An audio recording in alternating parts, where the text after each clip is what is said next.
उपराष्ट्रपति चुनाव में वोटिंग से पहले ही तय था कि एनडीए के उम्मीदवार सीपी राधाकृष्णन की जीत होगी, क्योंकि संख्या बल एनडीए के पक्ष में था।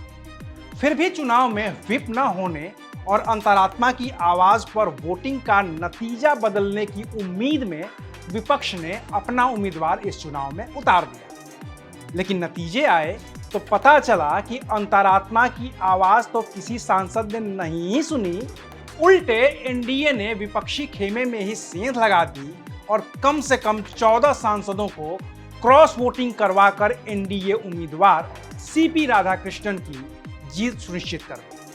नमस्कार, मैं हूं अविनाश और आप देख रहे हैं एबीपी लाइव। अगर आंकड़ों के लिहाज से इस चुनाव को समझें तो देश की लोकसभा और राज्यसभा के सांसदों की कुल संख्या के हिसाब से उपराष्ट्रपति चुनाव के लिए कुल वोट होते थे 788। इनमें से सिर्फ 767 सांसदों ने ही वोट डाला था, क्योंकि बीजू जनता दल, बीआरएस और अकाली दल वोटिंग में शामिल ही नहीं हुए। जीते हुए सीपी राधाकृष्णन को कुल 452 वोट मिले और हारे हुए जस्टिस सुदर्शन रेड्डी को कुल 300 वोट मिले। बाकी के 15 वोट अमान्य हो गए थे।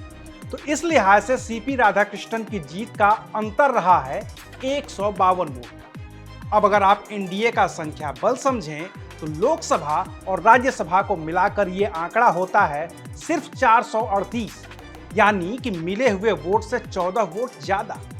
इसमें भी 11 सांसद जगन मोहन रेड्डी की उस वाईएसआर कांग्रेस के हैं जो आधिकारिक तौर पर एनडीए का हिस्सा नहीं है, लेकिन इस चुनाव में उसने एनडीए का साथ दिया है।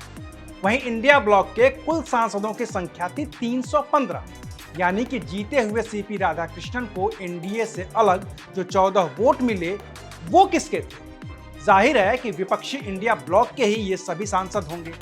बाकी इंडिया ब्लॉक के 315 थे और मिले 300 ही, तो वो 15 वोट कहां गए ये तो साफ हो ही गया है कि कुछ क्रॉस वोटिंग हुई और कुछ वोट अमान्य हो गए। अब चूंकि इस चुनाव में सांसद अपनी अपनी पार्टी की प्रतिबद्धता से बंधे नहीं होते हैं, यानी कि इस चुनाव में पार्टी का व्हिप काम नहीं करता है, तो सांसद अपनी अंतरात्मा की आवाज पर किसी भी उम्मीदवार को वोट कर सकते हैं। विपक्ष ने कमजोर संख्या बल के बावजूद अपना उम्मीदवार इसी भरोसे उतारा था कि एनडीए के सांसद अंतरात्मा की आवाज पर क्रॉस वोटिंग करेंगे, लेकिन हुआ उल्टा और इंडिया ब्लॉक के ही सांसद क्रॉस वोटिंग कर गए एनडीए के पक्ष में। अब ये क्रॉस वोटिंग करने वाले सांसद हैं कौन, ये तो पता नहीं चल सकता, और तब तक पता नहीं चल सकता जब तक कि सांसद खुद कुछ ना बताएं। लेकिन वो बताएंगे भी नहीं, क्योंकि ये गुप्त मतदान होता है, यानी कि किसने किसको वोट दिया ये बताया ही नहीं जा सकता है। लेकिन इससे भी दिलचस्प बात उन 15 अमान्य वोटों की है। अगर ये सभी अमान्य वोट सिर्फ विपक्ष के हैं तब तो ठीक, लेकिन अगर इन अमान्य वोट में भी एनडीए के कुछ सांसदों का वोट है तो इसका मतलब है कि सीपी राधाकृष्णन के पक्ष में विपक्ष से वोट करने वाले सिर्फ 14 ही नहीं बल्कि और भी ज्यादा सांसद हो सकते हैं। और यही संख्या विपक्ष के लिए सबसे बड़ी चुनौती भी है, क्योंकि अभी बिहार में विधानसभा का चुनाव है जहां इंडिया गठबंधन की परीक्षा होनी है, और उससे भी बड़ी परीक्षा तो पश्चिम बंगाल में है जहां ममता बनर्जी कांग्रेस के साथ हैं कि खिलाफ, ये भी कभी साफ तौर पर तय नहीं हो पाता है।